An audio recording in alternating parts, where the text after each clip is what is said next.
ونشهد أن سيدنا ونبينا ومولانا محمدا عبده ورسوله صلى الله تعالى عليه وسلم تسليما كثيرا أما بعد فقد قال الله تبارك وتعالى في القرآن المجيد والفرقان الحميد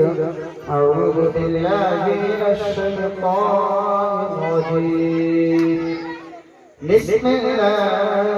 الرحمن الرحيم يا أيها الذين آمنوا قوا أنفسكم وأهليكم نارا وقال الله تعالى وما خلقت الجن والإنس إلا ليعبدون وقال النبي صلى الله عليه وسلم كل غلام مرتهن بعقيقته يذبح يوم السابع ويسمى ويهلك رأسه أو كما قال عليه الصلاة والسلام. میرے محترم بزرگوں اور دوستوں، اللہ تبارک و تعالیٰ کا لاکھ لاکھ شکر و احسان ہے کہ اللہ تبارک و تعالیٰ نے ہمیں اور آپ کو ایمان کی دولت سے مالا مال فرما کر تھوڑی دیر دین کے سلسلے میں غور و فکر کرنے کی توفیق عطا فرمائی. آمین. دوستو، یہ مجلس ایسی مجلس ہے جو دنیا والوں کے نظر میں انتہائی حقیر و ذلیل سمجھا جاتا ہے، انتہائی گری ہوئی نظروں سے دیکھا جاتا ہے. کیوں؟ آئے دن اس کا مشاہدہ ہوتے رہتا ہے کہ یہی دینی مجلس کے علاوہ اگر کوئی آرکیسٹرا کا پروگرام ہوتا، کوئی ہجڑے کی ڈانس ہوتی، کوئی ناچ گانے کی محفلیں ہوتی، تو آج دعوت کو کیا بغیر دعوت دیے ہوئے ایسی بھیڑ امتی کہ اگر ان کو بھگایا جاتا تو کوئی بھاگنے کے لیے تیار نہیں ہوتا. اس کی وجہ سے ایک دوسرے کے کنڈی کو پھاڑنا پسند کرتا، ایک دوسرے سے تماچا کھانا پسند کرتا، لیکن اس ہجڑے کے گانے کو دیکھ کر اپنے دل کی تسلی کو حاصل کرتا. اللہ اکبر. اور وہ مجلس جس کے بارے میں بڑی فضیلتیں آئی، بڑی برکتیں آئی، جس فضیلت کی بنا پر کہ اس کے اندر قرآن اور رسول کی باتیں ہو، اس مجلس کے اندر کوئی اپنا پر رکھنے والا نہیں. کسی کے پاس اتنی وقت نہیں، کسی کے پاس اتنا ٹائم نہیں. ہاں، ٹائم ہو جانے پہ اپنا ایک فریضہ انجام دینے کے لیے وقت متعینہ سے کچھ پہلے حاضر ہو جائے. حالانکہ اس پروگرام کے کرنے کا اصل مقصد یہ ہوتا کہ لوگ اس دعوت کے ذریعے سے آئیں گے، دین کی باتوں کو سنیں گے، دین کے اوپر چلنا ان کے لیے آسان ہوگا. اس مقصد کے تحت اس پروگرام کو سجایا جاتا، اس پروگرام کو بسایا جاتا، لیکن اس پروگرام کو صرف اور صرف کھانے کی زینت بنا دیا گیا. اور اس پروگرام کو صرف اور صرف ایک طرح سے ایک رسم و رواج بنا میرے محترم بزرگوں اور دوستوں، اگرچہ یہ مجلس دنیا والوں کی نظر میں چھوٹی ہے، لیکن اللہ تبارک و تعالیٰ کی نظر میں سب سے زیادہ فضیلت اسی مجلس کی ہے۔ فرشتے ایسی مجلسوں کو تلاش کرتے پھرتے، اور جس جگہ جہاں کہیں بھی اس طرح کی مجلسیں مل جاتی ہے، جہاں اللہ اور رسول کی باتیں ہو رہی ہو، تو ایسی جگہ پر فرشتے اپنے پر کو بچھا کر بیٹھ جاتے، اور صرف وہی فرشتے نہیں بیٹھتے جو اس پروگرام کو تلاش کرتے کرتے پا لیتے، بلکہ وہ اعلان کرتا ہے، وہ اوروں کو بلاتا ہے کہ اے فرشتوں کی جماعت، آؤ اس جانب، جس مقصد کے تحت تم دنیا کے اندر پڑ رہے ہو، جس مقصد کے تحت تم دنیا کے اندر چکر لگا رہے ہو، وہ مقصد تمہارا اس جگہ پورا ہوگا۔ آؤ اس جگہ، اور فرشتوں کی جماعت آ کر اس مجلس کو گھیر لیتے، اور صرف مجلسی کو نہیں گھیرتے، بلکہ زمین سے لے کر آسمان تک فرشتوں کی قطاریں لگ جاتی ہیں، اور جب مجلس ختم ہوتی، یہ فرشتے اللہ تبارک و تعالیٰ کے دربار میں حاضر ہوتے۔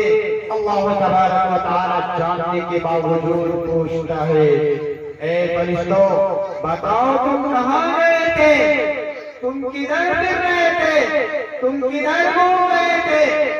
فرشتے کہتے ہیں، اے اللہ، میں دنیا کے اندر فلاں جگہ پر گیا تھا، جس جگہ لوگ اللہ کی بڑائی بیان کر رہے تھے، آپ کی کبریائی بیان کر رہے تھے، آپ کے رسول کی باتوں کو بیان کیا جا رہا تھا،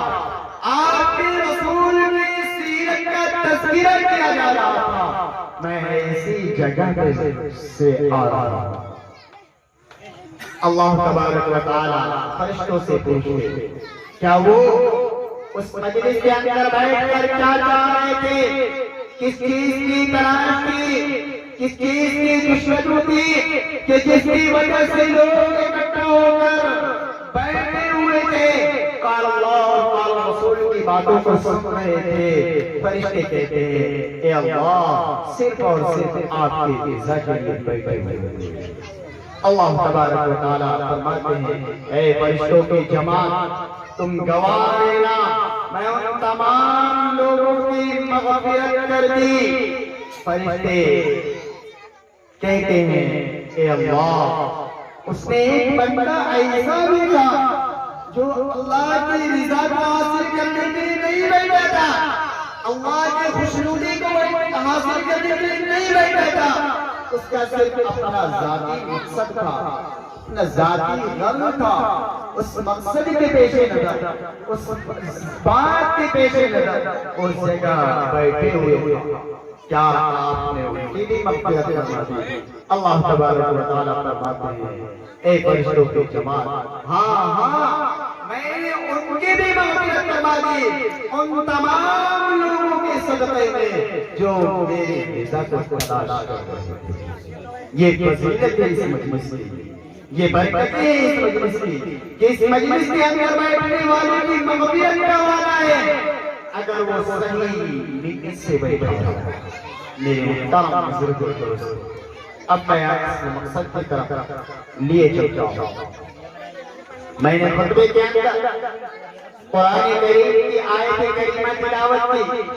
اس آیت کریمہ کے اندر اللہ تبارک و تعالی انسان کے مقصد کو بیان کر رہے کہ انسان کو اس دنیا کے اندر کیوں بھیجا گیا،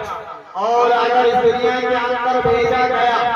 اپنے مقصد کو پہچان کر زندگی گزارے تو اس کے لیے کیا فائدہ ہے، اور اگر اس نے اپنے مقصد کو بھول کر زندگی گزارا تو ان کے لیے کیا وبال ہے، کیا ان کے اوپر عذاب ہے۔ ان چیزوں کا تذکرہ کرنا ہے۔ میرے محترم بزرگوں اور دوستوں، قرآن کریم کی آیت کریمہ کے اندر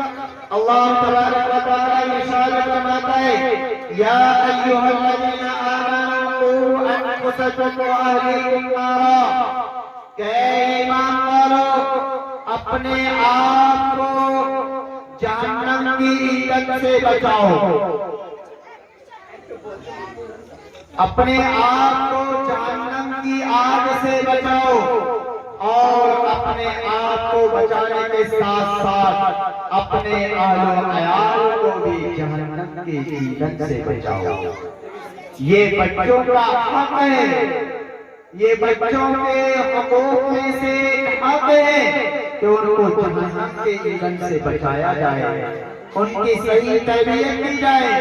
ان کی صحیح اصلاح کی جائے، اور یہ پروگرام بھی اسی مقصد کے پیش نظر ہے۔ اس لیے میں نے آپ حضرات کے سامنے قرآن مقدس کی آیت کریمہ تلاوت فرمائی، اور حدیث بھی اسی مقصد کے پیش نظر ہے۔ اللہ تبارک و تعالیٰ نے قرآن کی آیتوں کے اندر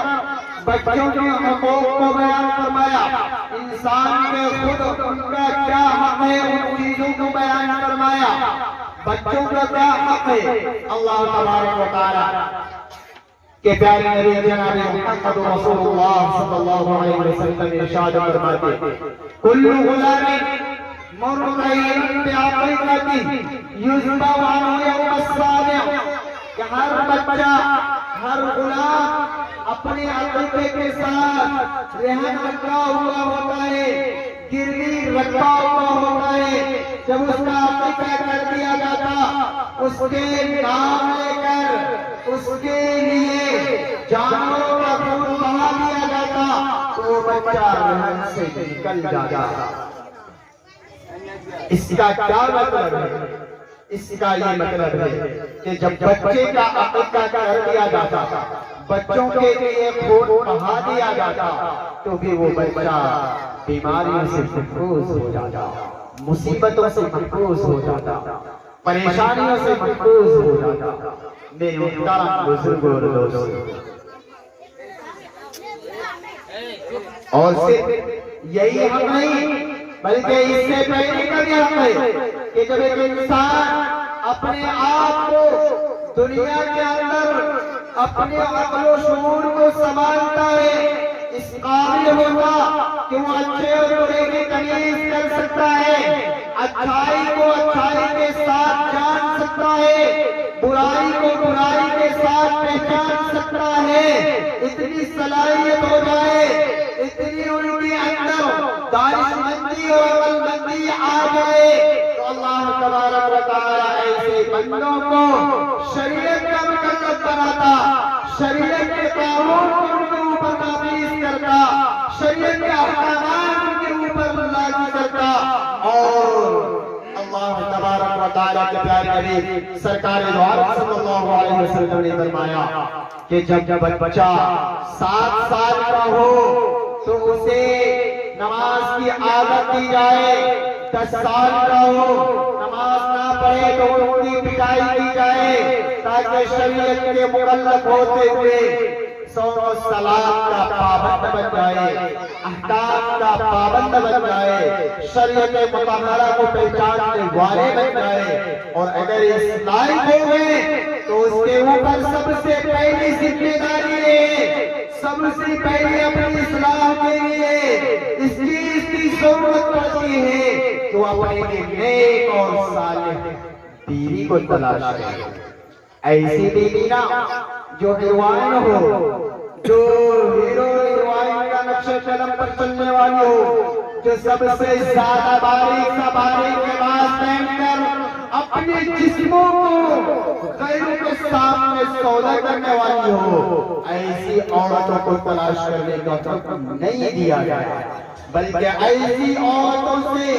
لات مارنے کا حکم دیا گیا، ایسی عورتوں سے کنارہ کشی کرنے کا حکم دیا گیا، اور یہ فرمایا گیا کہ جب کوئی انسان اپنا نکاح کرنا چاہتا ہے تو سب سے پہلے نیک سیرت ہو، اور نیک سیرت کے ساتھ ساتھ خوبصورت ہو۔ یہ چیزیں جن کو مل گئی، جن کو نئی بیوی مل گئی سنگوں کی دنیا کے اندر، ان کے لیے جنت کا باغوں میں سے ایک باغ مل گیا، ان کا گھر جنت کے باغوں میں سے ایک باغ بن گیا۔ جس طرف سے آئے اگر نیک بیوی ہوگی تو ان کے سامنے جب شوہر آئے گا تو شوہر کے سامنے وہ بیوی خندہ پیشانی کے ساتھ پیش آئے گی، مسکرا کر ان کے سامنے آئے گی، اچھے سے اچھے لباس بنا کر ان کے سامنے آئے گی، اور اگر نیک سیرت نہیں ہوگی، اچھی نہیں ہوگی، اچھے اخلاق کو اپنے اندر داخل کیے ہوئے نہیں ہوگی تو اس عورت کی نگاہ غیروں کی طرف ہوگی۔ اپنے شوہر کے سامنے بننے کی بجائے، سنورنے کی بجائے غیروں کے سامنے سنورے گی، غیروں کو دکھلائے گی، غیروں کو اپنے بندے کے اندر پھنسانے کی کوشش کرے گی۔ میرے محترم بزرگوں دوستو، اور جب شوہر کے سامنے جائیں گے تو وہ بیوی ان کے سامنے مسکرا کر ملنے کے بجائے، خندہ پیشانی کے ساتھ پیش آنے کے بجائے گالی سے بات کرے گی، طرح طرح کی بدزبانی کریں گے، ان کے سامنے چڑیل کی طرح بیٹھ رہے گی، اور جب وہی فیشن کر کے باہر نکلے گی، بازاروں میں گھومنے جائے گی تو نہ جانے کیسی کیسی لباس کو اپنے آپ کو اپنائے گی، تو سب سے باریک لباس ہوگی، تو سب سے زیادہ شریعت مطہرہ کے خلاف انگریزوں کے طریقے پر ہوگی، اس لباس کو اپنائے گی، اس لباس کو اپنے جسم کے اوپر چڑھانا پسند کرے گی، اور غیروں کے سامنے اپنے جسم کا سودا کرے گی۔ میرے محترم بزرگوں دوستو، اس لیے اللہ کے پیارے نبی سرکار دو عالم صلی اللہ علیہ وسلم نے فرمایا کہ سب سے پہلے بچوں کے حقوق کو اگر آپ رعایت کرنا چاہتے ہیں تو نیک بیوی کی تلاش کیجیے۔ روایت لکھی ہے اگر نیک بیوی ہوں گے تو اس کی گود سے خالد مدیر کی رحمت اللہ علیہ جیسے اولیاء اللہ پیدا ہوں گے، نیک بیوی ہوں گی تو ان کی گود سے عبد القادر جیلانی رحمت اللہ علیہ جیسے اولیاء اللہ پیدا ہوں گے، اگر نیک بیوی ہوں گی تو پھر مولانا حسین احمد مدنی جیسے اکابر امت پیدا ہوں گے، اور اگر بدکردار ہوں گی، بد اخلاق ہوں گی، غیروں کے سامنے اپنی عزت کا سودا کرنے والے ہوں گے، تو ان کی گود سے شیطان پیدا ہوں گے، قارون و حامان پیدا ہوں گے، فرعون اور نمرود جیسے بدبخت انسان پیدا ہوں گے۔ اس لیے آپ اپنے گھر کے اندر، اپنے چوکٹ کے اندر اگر کسی کو داخل کرنا چاہتے ہیں تو سب سے پہلے ان کے اخلاق کا جائزہ لیں، ان کی سیرت کا جائزہ لیں، ان کے کردار کا جائزہ لیں، ان کے خاندان کا جائزہ لیں کہ ان کی خاندان کیسی ہے، اصلاح معاشرہ کے مطابق، شریعت مطہرہ کے مطابق زندگی گزارنے والی ہے یا انگریزوں کے نقش قدم کو اپنانے والی ہے یا غیروں کے طریقے کو اپنانے والی ہے۔ چیزوں کو دیکھ کر عورتوں کو اپنے نکاح میں تجویز کیا جائے، لیکن آج کا ہمارا نوجوان جو سب سے زیادہ گانا سننے والی، سب سے زیادہ غیروں کے سامنے چلنے والی ہوں گے، انہیں کو اپنے نکاح کے اندر لانے کی کوشش کرے۔ میرے محترم بزرگوں دوستو، یہ بچوں کے حقوق میں سے سب سے پہلے آپ کہ اپنے لیے نیک بیوی تلاش کریں۔ نیک بیوی ہوں گے تو آپ کے گھر میں آئیں گے،